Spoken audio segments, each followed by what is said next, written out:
état zéro de la religion, état de vide,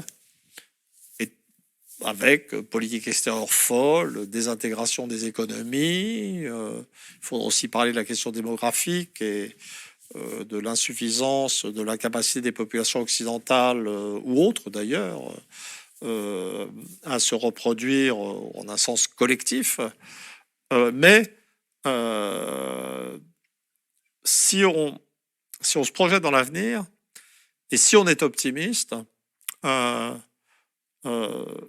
l'hypothèse d'un retour religieux, d'une reconstruction religieuse étant exclue, il me semble, si je devais parier, comme dans un jeu télévisé, Emmanuel Todd, votre vision de l'avenir de l'humanité, comment reconstruire des croyances collectives? Honnêtement, je ne sais pas si c'est possible ou si on va vers un grand trou dans lequel nous allons tous tomber, pour ce qui me concerne plutôt mes enfants et petits-enfants. Mais il me semble que l'instrument disponible pour reconstruire du collectif, c'est quand même la nation. Une nation actuellement inerte, désactivée. Mais j'aurais tendance à dire que la nation française n'existe plus tellement actuellement, en tout cas au niveau des élites, mais les Français, si. Et donc, on pourrait envisager, à partir des Français qui restent, avec leur tempérament et leurs souvenirs et leurs nouveaux intégrés, on pourrait imaginer une reconstruction du collectif sur la base de la nation. Mais ça serait quelque chose d'assez différent de ce qui se passe actuellement. Par exemple, on sent que les doctrines souverainistes gagnent du terrain en France. Mais le problème actuel de ce souverainisme, c'est qu'il est souvent dirigé contre des groupes qui sont dans la société française et qui sont des Français. C'est un souverainisme qui est souvent anti-musulman. Et donc c'est un souverainisme qui disloque dans une société où il y a tellement de gens qui sont musulmans ou d'origine musulmane. Donc la seule chose qui serait possible, et c'est ce qu'on pourrait appeler un souverainisme inclusif. C'est un souverainisme qui considérait que son français, qui mettrait dans le même sac les électeurs du Rassemblement national, les Français d'origine musulmane, les flics, les agriculteurs en colère. Tu prendrais tout le monde, inclusif. Ça, dans un jeu télévisé, je dirais que ça, c'est possible, mais pas évident. Beaucoup de souffrance avant que ça soit possible.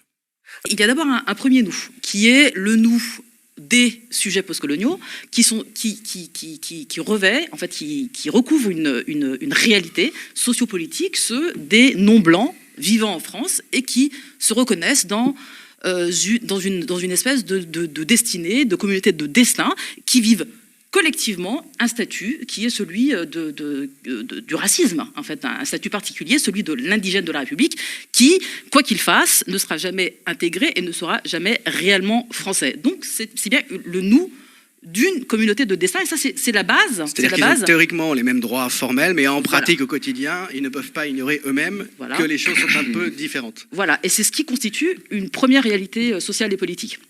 Et puis il y a un deuxième nous qui, lui, et à un niveau politique supérieur dans la mesure où, en plus de se reconnaître dans une communauté de destin, on fait de la politique. Donc là, c'est le nous plus politique de ceux qui tiennent à combattre le racisme structurel au travers de l'antiracisme politique. Et là, ce sont les militants, alors du Parti des indigènes de la République, de l'UJFP, de la BAN, la Brigade antinégrophobie, des collectifs contre l'islamophobie, dont le CCIF qui a été dissous, etc., etc., etc. Donc en fait, il y a des mouvements de soutien à la Palestine. Des mouvements de soutien à la Palestine qui sont à la fois anti-impérialistes et antiracistes. C'est très important pour nous que ce nous soit un nous qui articule à la fois l'antiracisme et l'anti-impérialisme, parce que pour nous, il n'y a pas de racisme sans impérialisme. Donc en fait, les deux sont très imbriqués. Donc ça, c'est un deuxième nous. C'est celui de la communauté qui vit les discriminations et qui décide de se mettre en lutte. La une du premier numéro, d'ailleurs, elle évoque l'Empire.